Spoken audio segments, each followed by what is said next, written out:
Our panel tonight will explore what it means to our communities to have the freedom to read, where the lines of contention lie, and what the cost to our democracy is when this freedom is challenged.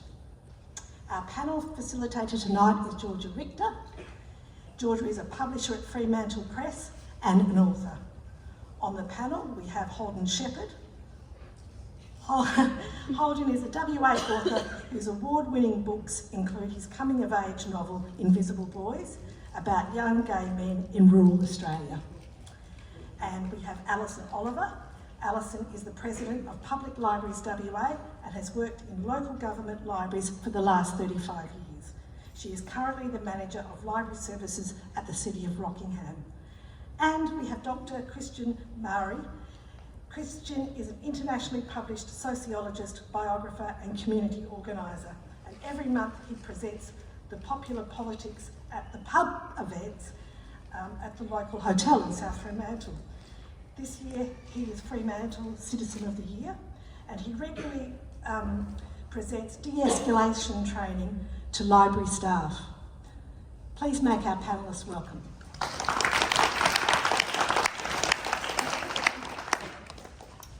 Thank you, Val, and yes, thank you for having us on Nunga Wajak Buja, and I also offer my respects to elders past and present. It's a really exciting multi-dimensional panel that we have this evening to discuss this topic. We had a Zoom chat last week and we were enthralled and enlightened by what each of us had to say, so I think you'll get that afresh.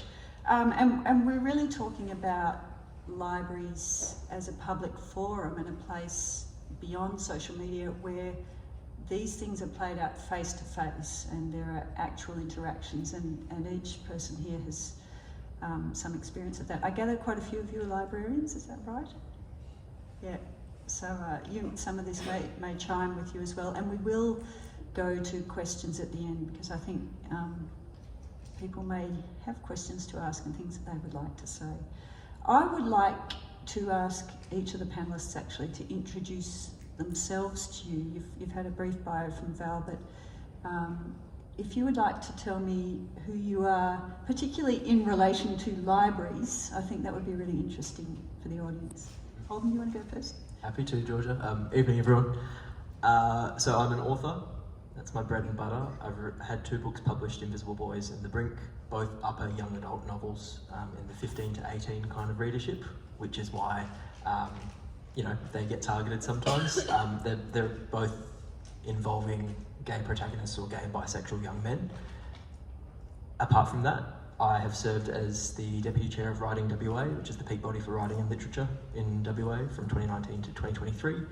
And in terms of libraries, I mean, libraries are also kind of my bread and butter in a way. I visit libraries a lot to talk about my work, to talk about writing, to teach workshops. And prior to that, I think libraries just had a huge formative influence on me as a young reader and a young writer. I spent a lot of time in the Geraldton Regional Library when I was growing up, just reading a lot of like Enid Blyton and Emily Rodder, which is completely off brand for who I am. Did Holden find any books for the young burgeoning Holden Sheppard? No, I was reading off-brand stuff, Yeah. So you couldn't find what you needed in those shelves at that time? That was not published at the time. I didn't find stuff that kind of would represent me until I got to uni, really. Yeah. But that's me, I think. Thanks, Holden. Christian. My name is Christian and I'm a recovering academic. I trained as a sociologist, and the main areas I was fascinated with is what becomes of a highly educated when life becomes increasingly precarious. That's what I was interested in. It's what a lot of my research covers. It's amazing what precarity does to a person and to a community and to a society. So I'm really, really interested in that. The other area that I'm really interested in is what I call intergenerational memory loss. So my mother is Irish, my dad is Filipino, and yet I would feel like a bit of a phony if I were to call myself either. Why is that? What's going on there? And so the biography work that I do with my business, Family Tales, tackles intergenerational memory loss. Beyond that, I also do lots and lots of volunteering. I'm blessed to live in Fremantle. I run something with my friend Rob called Politics in the Pub, and the idea behind that is I take politics to be the question of how can we live with one another. And so I've tried to make politics of a pub kind of like Switzerland, where people who would never get together in a room, get together, share a pint, and make friends. And then beyond that, for a crust, I also give de-escalation training to private clients, public servants, and most recently, a whole bunch of different librarians. Thanks, Christian. And we will, when we get to questions, we'll start with the de-escalation stuff, but towards the end, let's make sure that we get you also to give us the sociologist's perspective on what this conversation has meant and your, the precarity that you were discussing, because I think that would be really great. So keep that in mind. And Alison. Hi, I'm Alison, and as you would have heard, I've been working in libraries for almost 35 years, so I obviously started when I was about 5. So I've seen a lot of change through libraries and in this particular area as well, a lot of changes. So my role at Public Libraries WA, we're the peak body for public libraries in Western Australia, so we do advocacy work, professional development, and general support for public libraries, and there's a little bit of that going on at the moment. And my day job is as manager of the City of Rockingham Libraries, so we have 4 branch libraries, and I'm more of the strategic role in that area, but certainly sort of on the ground with what's happening with my staff and our customers as well. Oh, thanks, Alison. Well, I think you're a good place to start, actually. What is going on at the moment in terms of censorship and book banning and those kinds of things? How are they affecting libraries? The first thing I'd say is it isn't new. So people have always been putting in challenges to library stock because it doesn't meet their own ideals or their own way of life. But it's becoming a little bit more of, shall I say, a crusade for people. It's becoming quite personal. It's personal against library staff. It's a challenge against a way of life rather than a particular book often. So it isn't just the book, it's against someone else's ideals that don't match what these people think is community, is okay for the community. So we are seeing an increase in challenges to library collections, and unfortunately a lot of what is coming out is very much misinformation. It's taken out of context, and so if you're not aware of what's happening and why this is happening, you'll take it as what someone is saying is correct, even though it likely isn't. Yeah. So is that manifesting in a person is turning up and objecting, or are you receiving letters, emails, whatever? It's a bit of both. So particularly down in the south at the moment, it's around a group that has come together to really form cause problems for and not just libraries. They're looking at well, not just public libraries, but they're looking at going to the school library and audit their collections and tell them what they should have in their collections, not understanding that we're actually professional librarians. This is our job. This is something that we've trained for and have our own processes to go through. And there is that social media plays a big part in it, and also, yes, emails, letters, going to politicians, putting it back onto the local council as well. This is, your ratepayers' money is going into this, where actually most of our library stock comes from the state government, not from local government. So there's that real lack of understanding on how things work that's happening, that's causing a lot of this as well. And the libraries talking to each other? Is there some centre point where this information is being amassed? We talk to each other, just know that. So this is not just happening in WA, it's happening across Australia. We have a committee called APLA, which is the Australian Public Libraries Alliance, and we meet regularly. We have support from the Australian Library and Information Association, who, recently they've employed a lawyer who is developing a lot of resources for us, training in how to deal with this, and also having a look at our legal rights in terms of what we have in our collections and whether or not they can be challenged. So yes, there's a really great network of people that we have to call on for support and ideas on how we deal with this. Mm-hmm. Yeah. So Christian, you did run some de-escalation workshops in a library context, that's right? That's right. So is what Alison's saying, is that according with what your librarians were expressing, what was going on for you in those workshops? It's very interesting. There are library staff. Imagine you're working there on a Saturday afternoon and somebody comes in and their phone's already in their hand and it's already recording, and they stick it in your face, select a book and say, hey, what's this doing here? With a smile on their face.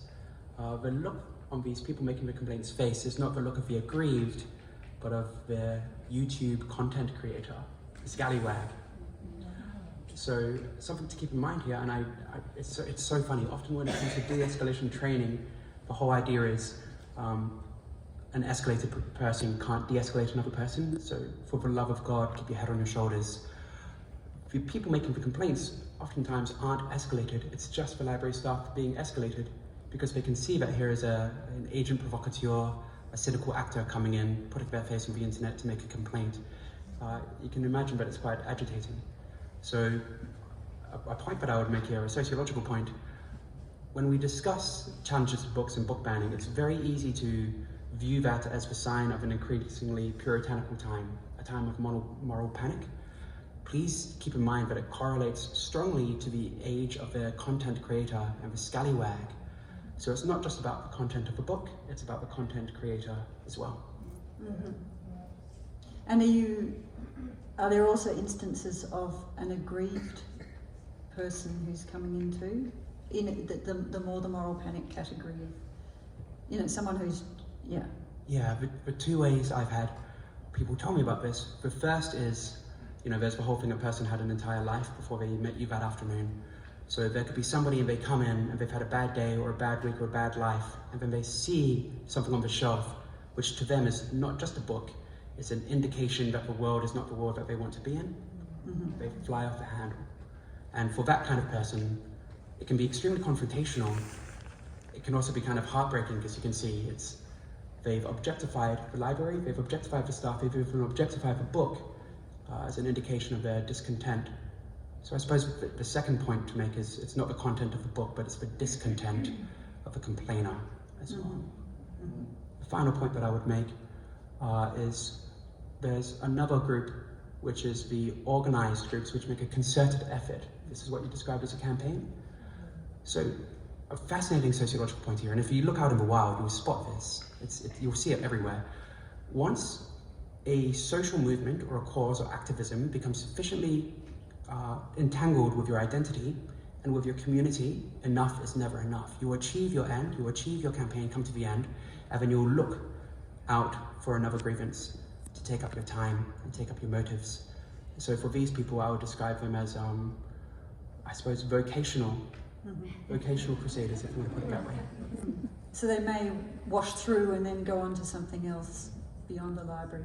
Yeah, they lie in wait, but it will always be the libraries. It will be a library is a physical, it's a body that you can actually complain against. So when people feel like they have no control about in the world, they'll look for a thing, and that'll be a school or a council or a library. It will be a thing that will be the target. So unfortunately, I'm so sorry, but you are a target. We are. And speaking of targets, Holden, I imagine that what these two have said has chimed with you as an author. In what do you encounter aggrieved people? Oh yeah. It's fascinating to hear these perspectives from different parts of the sector as well. Vocational crusaders, is that the word? Yeah. Yeah, I've often called them serial outrage merchants. And I might borrow your term as well, I think, from now on. I'm going to write them all down. Okay, let's swap terms because I quite like yours. You do come across people who it's almost what they live for every day. You know, like they feed on the outrage and they kind of need it to function. You know, if they stop being outraged, they'll run out of electrolytes or something. So yes, I've been a target several times. I'm a relatively outspoken bloke anyway because of who I am. My books are also easy targets because of their content. Before I talk about, I guess, the censorship side of people wanting to ban my book or complain formally about my book, I guess I'll also mention the social media side, which for me has seen kind of the far right and the far left kind of hate me equally. Sometimes, yeah, no, what a great feat. So I get piled on by everyone. I've had a few of those pile-ons, but I think I want to mention that because it happens a lot. That's been pretty painful, but it's not censorship as such in terms of those situations. I haven't then had someone write a campaign to say get this book thrown out. Whereas there is a few others that have been. So if I can briefly touch on them. There was one that I think, Georgia, you're aware of, the Big W one, where I think... Big W Gate? I was Big there. W Gate, where we had someone pick up Invisible Boys, which is a very mature upper young adult text, for, I believe, a 10-year-old. Yes. And then make a formal complaint to Big W that this should not be allowed on shelves because my 10-year-old could have picked up this book. Which they could have also picked up any adult book. But this wasn't aided by the fact that it just won one of the top 50 kids that have been listed in that. So it had this lovely sticker on it, which may have led this reader to not read the back blurb. Yes. Just look at the front. So, but we now have a sticker on the back of this book, which I don't think... We just have a little label. A little label that says for readers 15 and up. Now, so you physically can't buy a copy of my book anymore without actually seeing that this is strictly mature. It's like an MA 15 plus film, which is probably, I was okay with it because it meant it could keep being sold in these stores. There's been a few others. Mostly I don't get to know about them, thankfully, because it's people in libraries and people in schools who cop the brunt of these complaints. So as an author, you don't get to know about them unless you're told. But I have had a couple actually right in front of me.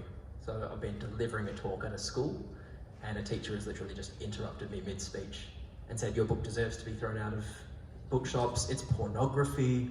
It's like she's just labelled it as that, which was a whole thing.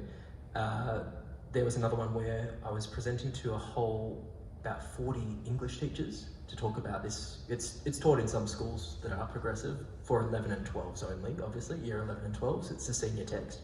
So these teachers were here to learn about that and possibly get it in for their schools. And when they've asked about age range, I've said, yeah, it's 11s and 12s. The bookseller for the event has stood up and interrupted me and said, no, it shouldn't be in any schools. Why are you hosting an event for 40 English teachers to buy my book if you're then going to say that? So I've copped a couple of those. But then the big one was there was a massive, widespread letter writing campaign from an anonymous concerned citizen who didn't have the guts to put their name to it, I guess. I think it went to I don't know if it was every library or every principal of a high school or every school library, I'm not too sure. But it was basically this 10-page letter saying this book needs to be banned, thrown out of every library. It's inappropriate, it's not okay. So that was probably the big one that threw me. And are you finding that some of these objectors are people who haven't actually read your book? Can you tell if they have or they haven't? I mean, a lot of those things I don't even know. I don't even know who it is. It's only when I get told about them that I find out anything about these incidents. That particular letter, that campaign, yes, this person had combed through the book looking for anything that could be perceived as slightly objectionable. Kind of what we're talking about with these vocational kind of crusaders or people on a crusade to just, they're scouring for anything they can use as ammunition, basically. And so they have read the book sometimes. The ones the trolls you get on social media, I'm not convinced. You get called everything. If you're a professional homosexual, as I sometimes call myself, but yeah, if you're openly gay and you're in the industry in public, you do cop all the any kind of slur and gay Nazi, you must burn, crazy stuff. You cop that on the regular. You learn to just ignore that. I'm more worried about when people try to ban my book from being accessible to people who need it, because you then hear all the stories of a year 12 who's sitting on a beanbag in a high school library somewhere who had been depressed and silent all year, and then suddenly the teachers see him perk up and he's okay. That book means a lot to people who need it. Yeah, and which is what Alison, you're protecting so well. And actually, can I just, Yeah. that's one of the things that people have been challenging at the moment is where a book is located in the library. You can't have a book on sex education or politics in the junior library because my toddler might get it. But that's not, our job isn't to curate what your toddler reads. It's your job as a parent to curate what your toddler reads. So if they're finding that, then that means that you're not actually controlling what they are reading. So yes, where an item is in the library is actually one of the things that is quite contentious for a lot of these people at the moment who, we have a junior library with appropriate content. But because their 2-year-old might go into a different part and find that, are they not going to Coles and seeing the condoms on the shelves and, living life generally and seeing that sort of thing out in the wild? Yeah. Now I've forgotten what I was going to say. I was thinking of all the things that children on phones can stumble into. The idea that we then object to books at all. But I know I was going to ask you. Are there some librarians who are also sort of anxious or stressed about content and controlling who can see it? Definitely, because as a public library, our job is to provide a balanced view. So if we're going to have books about the LGBTQI+ community, then we need to have books that might go against that because that is someone else's view. So yes, there are also library staff who can be quite offended by our library collections based on their own viewpoints and their own lives. So, but as professionals, it's our job to say that's okay. I can understand that someone else has a different view to mine and has the right to read about that or watch that or listen to that. It's not actually my job to say what you shouldn't believe in. Yeah.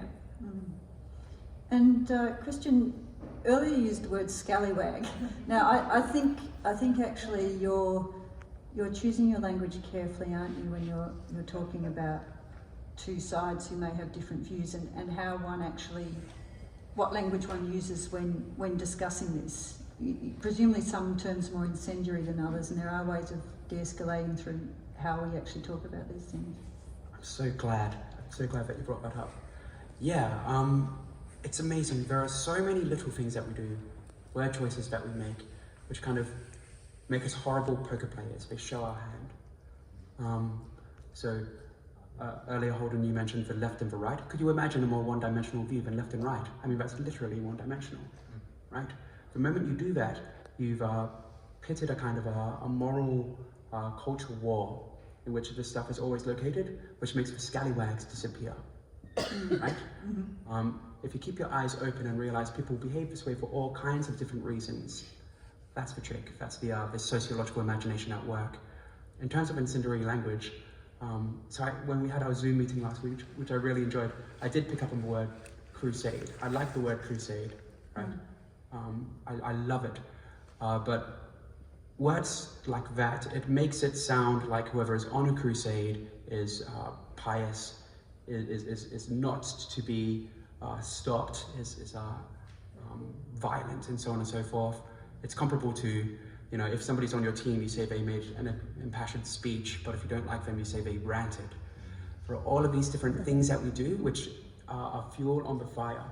And it's so strange. It's a big part of my de-escalation training is letting people know that in order to, it's a strange thing to say this to a group of people, but in order to win, you need to be willing to lose. Which basically means you need to let the person tucker themselves out while watching out, because your incendiary language will be fuel on the fire. And here's a fun hot tip for de-escalation. You know when sometimes you go bodyboarding or surfing at the beach and you duck beneath the first wave and then bang, there's a second wave and it smacks in the face?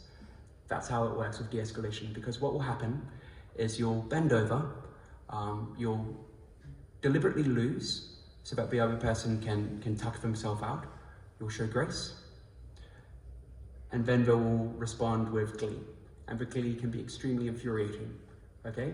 So if you are mature enough to show grace in the face of adversity and let somebody win, get ready for the second wave. The second wave will cue your righteous indignation, so duck twice. And so for someone like Holden, and any librarian in fact who's in the front line, you know, how does, and knowing that in fact there is wave after wave after wave, how does one manage that? Because it's also personal. When it's your book, it's personal. When you're a librarian, it's personal. How do you handle it? I think there's two different ways really, because the way a librarian or a teacher or someone employed has to handle it is very differently to how I can handle it. Because I'm an author, I am my own business. If someone bugs me online, I block them immediately. I have that option. If someone's annoying me in person, I just stop talking to them and walk away. I can do that. You know, if I'm perceived as rude, fine. It's a little bit harder when you're employed by an organisation and you actually have to sit there and handle that complaint. Or maybe you can do the same, I don't know. But how about Holden at an event? You know, someone is heckling you in the audience or something. I feel like we're asking for trouble when we've got an audience in front of us. And I can see a heckler in the back as well who might heckle me. No, I mean, I've always had to, I think it's that thing of, is this someone who is coming at you in total bad faith, who is just here to do like a gotcha kind of thing where they'll try to get you and pile on you for something you've said or whatever. There is a big difference between someone like that and someone who's actually just genuinely concerned or feels the way they feel and they have a different view to you and they actually raise it respectfully. I've had a few really fascinating conversations during Q&A sections of live events where someone has raised their hand and they've said something that like they just want to indicate that they totally disagree with me and who I am. And that is not pleasant, but I've always had the direct conversation with them. And it actually leads to fascinating places. Like I've had conversations with just hardcore Catholic people who are very anti-gay in the audience while everyone's sitting there awkwardly listening. And we've kind of ended in this place where we're like, oh, okay, like I get why you're like that. Do you get why I'm like this? Yes, I do. Actually, I feel like I understand you now. And then, you know, she ends up coming up in the signing line and wants a copy of my book signed and takes a photo with me and, you know, thank you for, you know, actually taking the time to talk to me and not shout at me. So it's probably some version of de-escalation without meaning to, but it made the interaction much more harmonious. And I feel like if you can come to that place, that's what democracy and society kind of thrives off. But possibly when you've got someone screaming at you at a library, it's a bit different. Sometimes. I have actually told in a previous library job that I had, I told staff if this person who came in wasn't talking to you about libraries and wasn't being civil, you turn around and you walk away and you don't give it the time of day to get worse, and it worked. Yeah. She stopped it. She realised what she was doing. You know, block early and block often. I feel like that works on social media. It would be great if we had like a block button in real life as well. How is because libraries are funded, right? So how does the state support democracy and freedom and such? Sure. So, like I was saying before, the majority of our library stock actually comes from the state government. So a small portion, depending on which local government you work for, will be what we call local stock. So we receive funding through the state government, through the state library. Not enough, I'm going to say that now. And then, so the agreement is that the state provides the stock and the local government provides the building and the staff and the programs and the rest of it. So we do get great support from the state library when it comes to book challenges and this threat to democracy. They've recently released a number of resources and statements that we can use. And also, we can call them and get support. I was on the phone to them today around what's happening in Albany at the moment. So at the moment, though, we're quite different in WA to we are to other states. So you would probably have heard of the issues in Cumberland City Council in the eastern states recently. Their funding is directly affected by the way they run their library service. So when they went through this process and were going to put a blanket ban, which I don't think was actually what they originally wanted, it was a very badly worded recommendation that they had. But when the state government got wind of that, they actually threatened to take their $800,000 worth of annual funding away if they didn't reverse their decision. So there's a little bit more power in what the state government can do. And we are working towards something like that in WA now, so that there is a little bit more rigour around the fact that if we do want our funding, then maybe we do have to live by some rules, and not sort of, you know, fall down and not do our jobs right. Yeah. Which is then why we rely on a government that also has these values, don't we? Absolutely. Yeah. And we do have that support right through. Yeah. Okay. I'm going to ask you your sociology question very soon, and then we'll have questions. First, Holden, what advice do you have for authors who are writing in contested spaces? You know, like, are you ever tempted to self-censor and draw a velvet curtain across one of your sex scenes or whatever? No, but in fact, I'm very grateful to Fremantle Press because you guys didn't censor Invisible Boys. I was expecting to be told you can't, and I was ready for that. But you didn't, and what we did was, it's not available to young audiences. Obviously, it's not appropriate, but 15 and plus, yeah, we think it's appropriate, and we're going to put it in those spaces. So I'm very grateful for that. In terms of self-censoring, I don't. I definitely don't self-censor for the people who want to ban books. That would infuriate me. I do know some people, some gay authors over East and internationally, who will kind of talk about being tame and mild in what they put in. Like if you look at something like Heartstopper, which is this fluffy Disney-fied fake version of what gay boys are, which fine, like good on the author doing that, but it's not real. You know, it's nothing to be compared to real life experience. And so there are a lot of authors in my space who feel like, well, they need to tend more that way in their content in order to be published, in order to be on library shelves.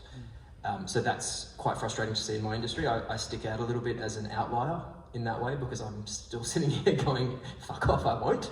And I believe in what I do. I know what I do is important because I've had fan mail for 5 years now that Invisible Boys have been out for 5 years, from gay men from the age of about 16 through to 80 something, who feel extremely seen by everything that's in that book. They say, this is literally me when I was this age.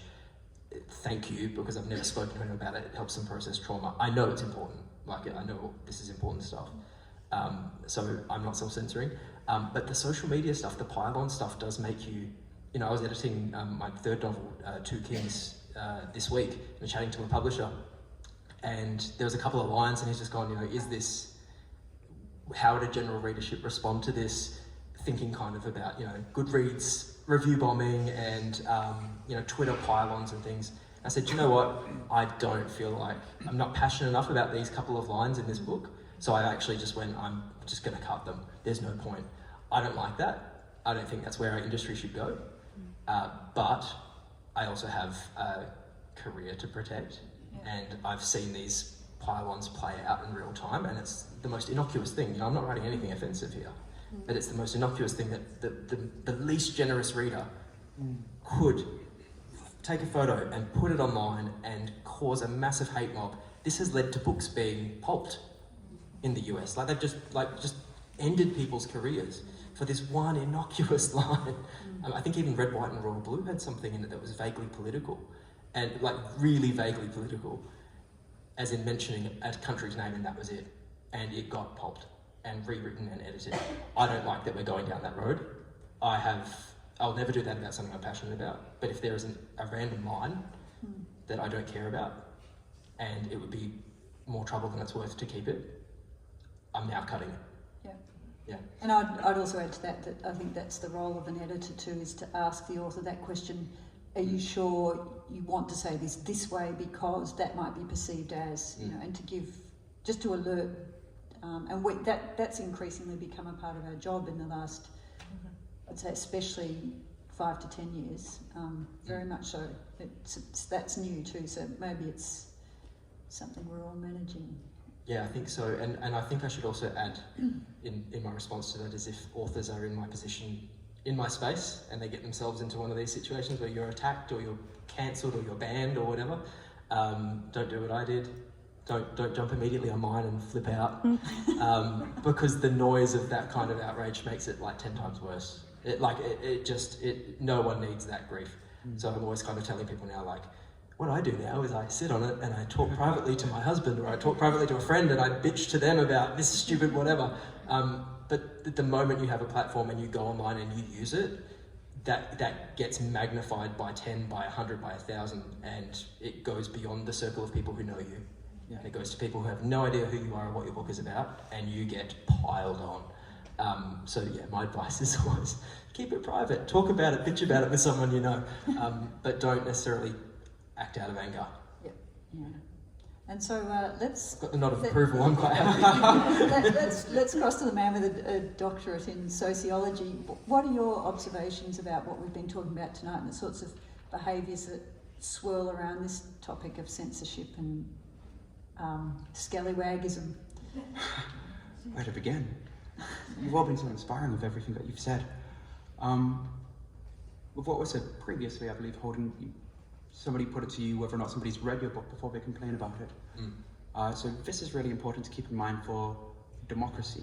Okay, when we talk about democracy, what we typically mean is one person gets a vote, and so we say an educated democracy is the way to go. Here's some incendiary language. Australia's own Cumberland sausage councillor Steve Christou from Cumberland, West Sydney, who removed the book from that shelf, admitted to not having read the book and had no intention of reading the book. In fact, a lot of book challenges, because a manner of purity is associated with it, people will resist calls to read the book that they're calling to be banned, right? So anybody who says to somebody making such a challenge, you've misunderstood the content of the book, why don't we try educating you? That's like trying to hammer in a nail with a salmon. It's not an appropriate tool for the job. So I think, sociologically speaking, recognizing the phenomena which is happening from the perspective of the other person is the way to not get trauma from hitting your head against a wall. That's the first part. I've got 3 parts, is that okay? Keep going. Yeah, thank you. The second part is, when you recognize that you can't achieve your instrumental end, right? You can't shield your children from the internet. You can't shield your children from pornography. In Fremantle, at Varsity Bar, across from their library, they have a big screen TV that plays UFC. So your children walk past the library and they'll see people brutalizing one another. You cannot shield your child from the world. Once the instrumental goal becomes impossible, people instead turn to symbolic action. That's the reprieve. We're going to be seeing a lot more symbolic action. And the response to the people who are doing this will be, you're wasting your time, you need to educate yourself, and the people will not hear. So we have to be careful not to speak Dutch to Italians, so to speak. We have to speak the same language. The final point that I would make is, we are heading into, how do I describe it? Wasn't the 20th century insane, right? And our century's just finished its adolescence. Can you imagine what we're going to see? Can you imagine? It's going to be madness, okay? What I'm begging people to do is to not partake in the insanity. You're going to have all kinds of invitations. Admittance is free to the insanity of the 21st century, which is coming with the righteous indignation and with their symbolic gestures. And people will try to articulate it using one-dimensional language of left and right on all counts. It's in your interest to resist those calls. But I've individualized a sociological issue, as is always the case. Thank you, and neatly so. I reckon we could go to some questions. Val has the talking stick, as it were, the microphone. Please try and formulate a question, you know, not have too many sentences before that question, and then so that we can get through as many as we like and broaden the discussion. Yep. Thank you very much. I'm so sorry that libraries are getting that sort of degree of grief, but I think it's, like the sociology was fascinating. Thank you so much, Christian, because it was just, I think, the way society's changing, it just impacts everyone. My question was going to be, in libraries, is there a role for restraining orders? I know that sounds combative and it's perhaps not de-escalation and we've got to learn to deal with things, but I just feel like, is that where we're heading? I mean, just to protect staff so that they feel safe? Yes, and it already happens. So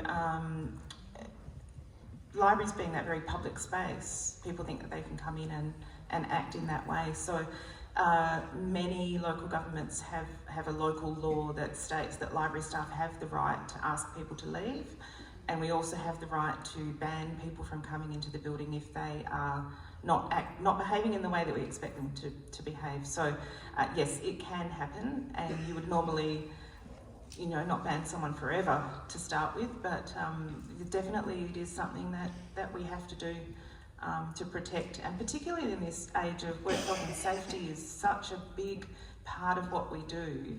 We have to protect our staff and our customers who are in the library as well, who are also dealing with this. I don't know that people realise when someone is at the front desk that there are other people around who are hearing what they say as well and are having to live with that.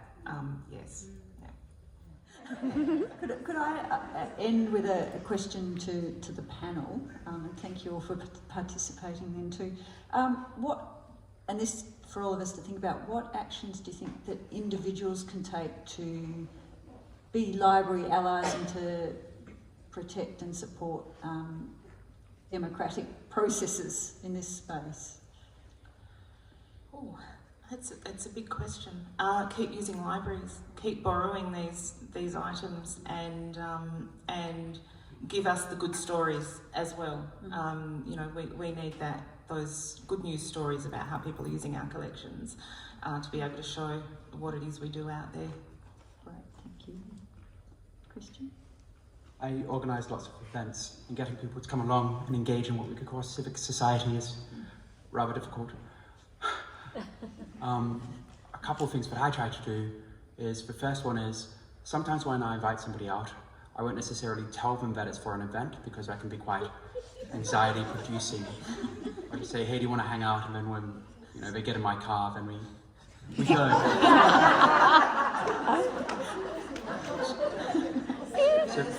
So that's a good first tip. That's a good first tip. Kidnapping. Definitely. My second one is, people will increasingly believe that they are engaging in civic society by participating with it online. Politics in the pub. Sometime on Tuesday, we had like 130 people there. Leading up to that event, there were so many people who were commenting on the event page and whatnot, with grievances, with cynicism, with ready-made assumptions, and not one of those people came to the event. It seems to me that if somebody can scratch an itch, so to speak, to the privacy of their own home, they don't go out anymore. So be wary of that, and encourage your friends to be wary of that as well. If you notice that they've been talking as if they're engaged with civic society and society, but you notice that you never see them out, that's a problem to be identified, not something to be equitably accommodated. That's a difficult sentence. Thank you. And Holden? Yeah, I really like that idea actually of kind of refusing to be drawn into kind of social media outrage as well, because we can so easily dehumanise other people on a keyboard, behind a screen, and once you're in a pub with other people, even if they have different opinions, it's much harder to be combative. It's actually a lot easier to be nice to each other and find common ground. And I think my thing would be to try not to be pulled into the outrage. I'm someone who has been pulled into the outrage before, then pulled myself out of it, and I try never to go back. It doesn't help anyone. I think that the better approach is tolerance of people who are different to us, and that goes both ways, and that protects both ways as well. You know, I think I loved what Alison said earlier around, you know, if you're going to have LGBT content in your library, you'll have something that says something about traditional, you know, family values or whatever. Fine. You know, that's okay. I think that's really important, and I feel like often maybe someone in my position who's held up as a gay author kind of thing would not be expected to say that's fine. But I really think that's important. If we're going to find a way to all coexist together without screaming at each other, that's the way forward. You do your thing, I do my thing. We put it on different shelves. We each go to the shelf that we like, and that will lead us to a really happy, harmonious world, theoretically. But that would be my thing. Yeah.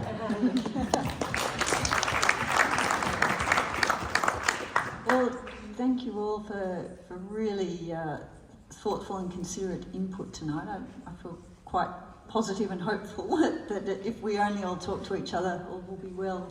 And thank you, Val, so much for hosting us. Love Melville's work and how you create this work. And thank you all for coming along on a very cold night and participating. Thanks a lot. Thank you. Thanks, Georgia. Thank you, Georgia.